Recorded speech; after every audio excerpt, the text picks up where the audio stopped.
just a quick little tutorial on getting started with double staffs, one of my other favorite toys.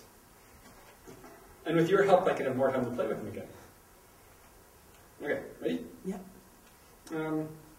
Double staffs are great. I love double staffs.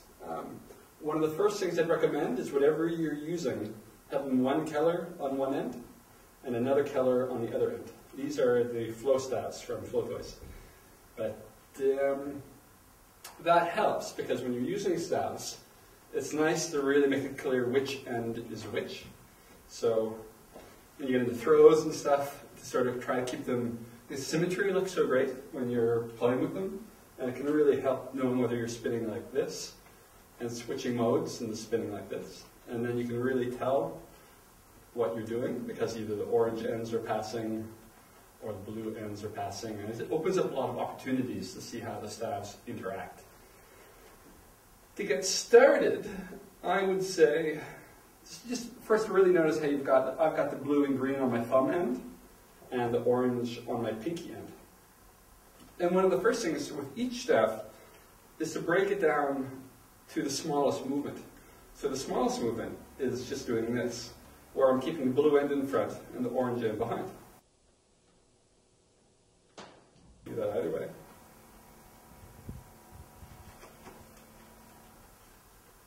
Until that starts feeling really smooth.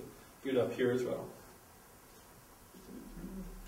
And then I can pass it so that now the pinky end is in front. So I get smooth with that. And if I go the other way, I can also go the other way to have the pinky end in front. So the positions are here, here, and here. Palm up this way, palm up this way. Because you can do, say, sort of a 2-beat weave this way, where I'm turning my hand like I'm saying, hey, give me 5. Or I can do it the other way, like I'm going, give me 5 around behind.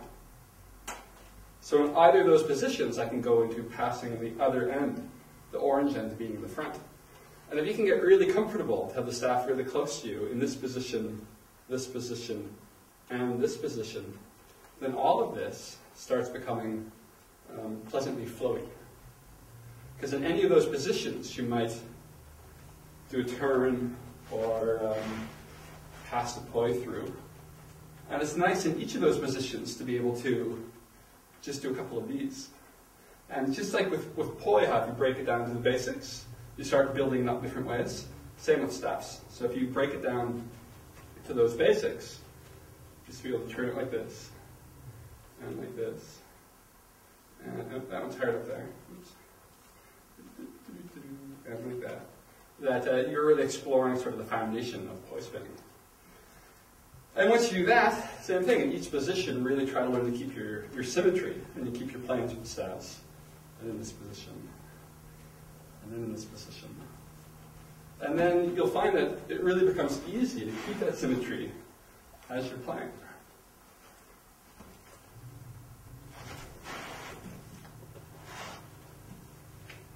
And then when you go on the opposites, and then from there, a lot of it becomes the same as poi. There's the same basic modes.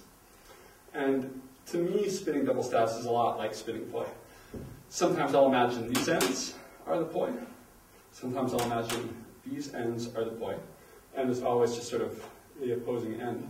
And staffs, it's also different. What I like about staff is that, in say a turn, the staffs will pull you through the turn in a way that the poi don't. And that's something that I really enjoy about staffs.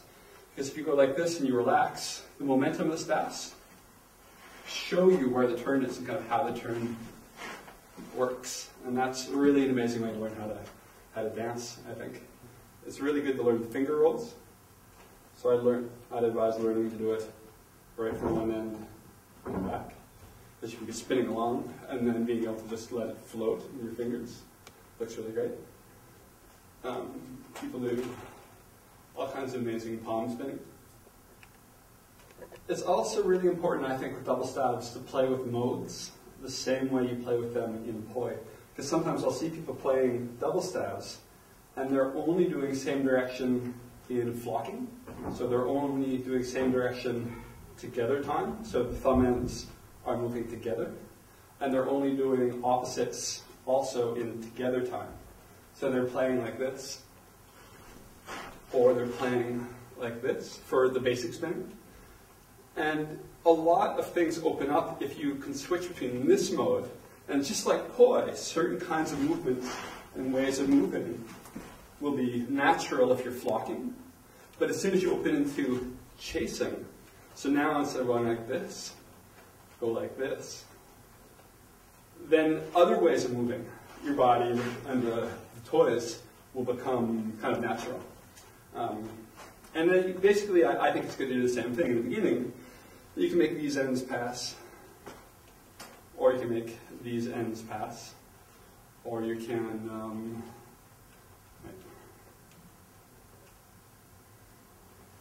make it pass like this. Oh, which would be, right, so now you're watching these ends flock instead of these ends flock. And that's what's fun about having different colors, is you start to become aware of how the styles are interacting with each other. And the same for opposites. It's great to learn this in each position. And then it's also great to learn this, all the various combinations of doing what's kind of a split time. Right? But if I'm comparing my pinky to my thumb, these ends are doing together time, and these ends are doing split time. So it's just great to take some time to sort of break down, what does this feel like, what does this feel like, what does this feel like, and just go through the different variations of the modes. And then all kinds of stuff will just start to happen.